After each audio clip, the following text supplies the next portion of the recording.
Hi besties, welcome back to my channel. Can you believe that it's already almost halfway through the year? Cause like, that's blowing my mind right now. I do have really exciting news though. Really exciting for me. But I started a reading journal. I know it's a little bit late. Lucy, we're in May. Why are you starting it now? You know, better late than never. So I'm so happy with it. The next video that you see after this one will be me setting up my reading journal so you guys can see how I did all my spreads. All of the material I use, I'll have it linked down in that video. Today we're just gonna go over the books that I read in April. And I read a total of 4 books. I may have not read that many, but April was my best reading month by far this year. I have a 5-star read in April, finally. Took 4 months. So I'm gonna go through and tell you my April statistics. So for April, my average rating was 4.38. I read 3 romances and 1 romantasy. Now you'll see why I chose to read so many romances. So if we go to my monthly statistics page, I read 4 books, a total of 17 pages, 0 ebooks, 0 audiobooks, 4 physical books. I bought 3 books this month, and the most embarrassing number is I currently have 98 books on my physical TBR.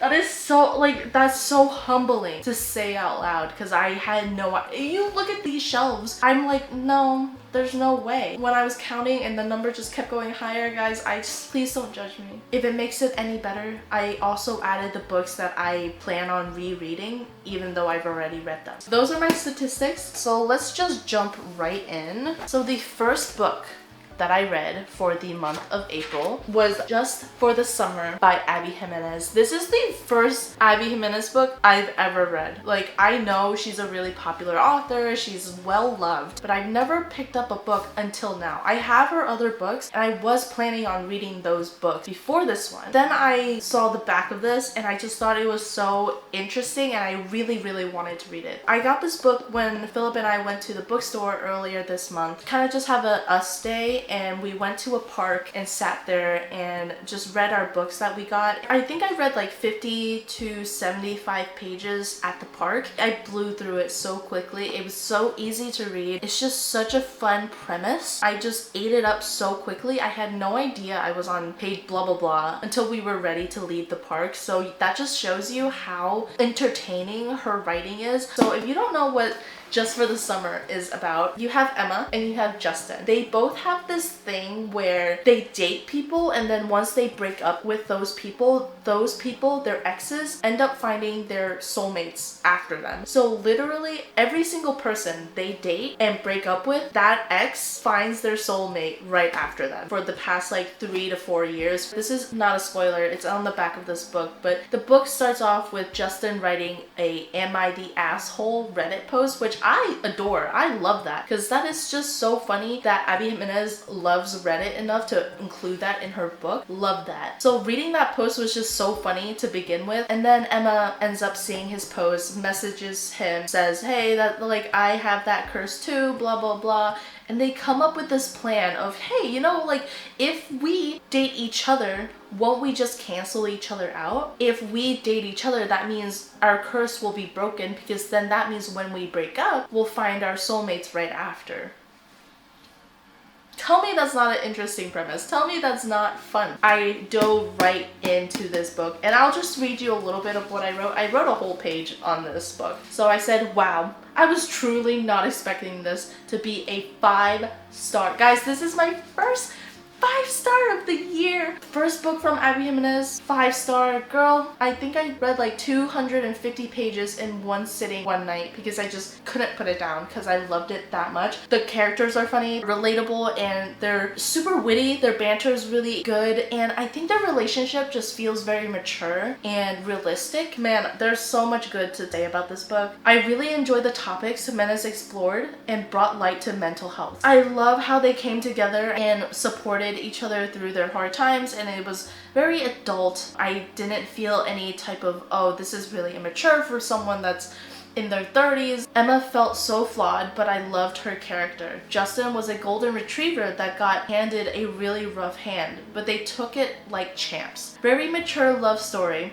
that didn't feel forced. My favorite part about this book was just the simple fact that we were learning about the characters as they went on dates with each other. So while they were learning about each other, we were learning about them, and it was just so organic and it felt so easy. I stayed up until 3 a.m. to finish this book. Guys, if you have not picked up this book, I highly recommend. Loved it. Loved it. And this is why I snowballed into reading romances for the rest of this month. The next book I want to talk about is Assistant to the Villain by Hannah Nicole Mayer. I think this is going to be a 3-book series. This is the first book. I don't know what I was expecting, but this was just such a cute little romantasy. Like, I wouldn't even call it a cozy fantasy, but imagine kind of like a fairy tale storybook setting. Cute little fantasy village with a villain and blah blah blah. Like, it just felt like a children's storybook setting, but written more for, I think this is young adult. Do not quote me on that. Definitely go check that out, but I think from reading this is a young adult. So the vibes of this book, immaculate.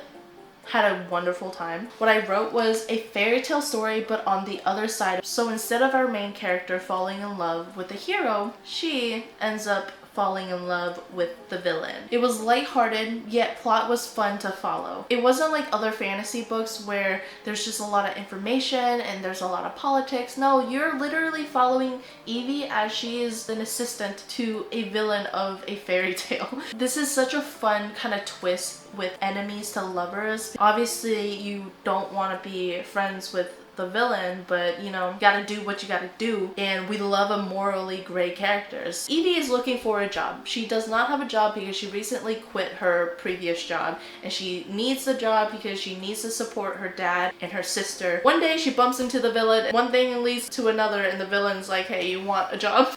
And so she takes the job because she needs it. There is a spy in the villain's headquarters, and they're trying to figure out who the spy is. It's a good time. Had a good time reading it. Would recommend. Definitely will read the other books. If you just want a lighthearted, funny fantasy read, this is your book. I gave this book a 4-star. Next up isn't so lighthearted, but I still enjoyed a lot, was Daisy Hates the Great Undoing. This is the 3rd book in the Magnolia Park series. Oh my god, I can't tell you guys too much about what this is because obviously if you haven't read the other books, I don't want to spoil anything. First half of the book, I will say, was a little bit mundane. Not much was going on, not much emotions were being felt. It was just kind of them doing them. Then the second half hit. The second half hit and it was perfect. I knew what was coming because I knew the ending of The Long Way Home. So I knew how it was gonna end, but I also was not prepared for the other part of it. I really enjoy this. I love Jessa Hastings' writings when it comes to the Magnolia Parks universe. I just think she has such lyrical, beautiful writing about these really flawed young adults that are trying to just find love. Sometimes, even if you want love to be enough, it's not enough if you are not mentally capable of it at that moment because you need to work through some things on your own. And I love that these characters are just so flawed, but you can't help but love them. This book mainly, I think, was more following Julian and his endeavors. My heart broke for Julie, but I'm super excited to jump into the dark. Gave this book a 4.5. I annotated the heck out of this book. I always do. Okay, so the next book I read in April was Betting on You by Lynn Painter. Lynn Painter does such a good job with YA romances because they're just so sweet and cute and just so fast-paced and easy to read, and they read like rom-coms. Guys, I'm telling you, if you read it, you're gonna be playing it in your head like a movie. It just reads like a movie. It's descriptive, but it's not too descriptive where you feel like the story lags, and it has so much dialogue. Love when a book has a lot of dialogue because it just makes the characters feel so real and you feel like you're watching their lives, you know, rather than being in their heads. You're kind of just watching how they're doing things, and I love this. This was such a cute book. You have the characters Charlie and Bailey. They first meet on a plane 3 years ago, I want to say. They do not hit it off. They do not hit it off. They actually hate each other. Present day, they meet because they both start working at the same company. Long story short, they kind of go through strangers to friends to best friends to lovers, and it's such a cute little rom-com I wrote, I needed this. It's so cute and fast-paced, funny, and just so easy to read. Definitely a feel-good read that you can just shut off your brain. The characters were likable, but I think I just didn't grow attached to them or felt relatable, which is okay. A lot of people would be able to relate to them, I'm sure, but just not me. These two characters bond over something that they have in common that a lot of people would relate to, but just for me, I can't relate to it, so I didn't really feel any emotions that they were trying to explain. I can see where they were coming from. Overall though, still really enjoyed this book. I gave it a 4-star. There's just something about Lynn Painter's YA romances that get me every single time, like better than the movies. Still to this day is one of my favorite books. Those are all of the books I read in April. I was going to do a May TBR video, whether like it was with this video like I did last month, or I was gonna make a separate video. But I thought about it and I was like, you know, I haven't been doing very good with my TBRs lately because, let's see, in April I was supposed to read 8 books. I read 2 out of the 8 books that I was supposed to read. So we could probably just skip the TBR for May until, you know, further notice. If you guys have any book recommendations that you want me to read, definitely let me know. I'm just gonna read what I'm feeling throughout the month of May and kind of get myself back into the rhythm of things, not force myself into a pile of books that I may not be in a mood for. Who freaking knows? But yeah, thank you guys again for watching this video. I hope you enjoyed this hopefully quick video. I don't know, I might have been yapping a lot because I enjoyed all of the books I read, so who knows. But thank you again for watching today's video, and I will catch you in the next one. Bye!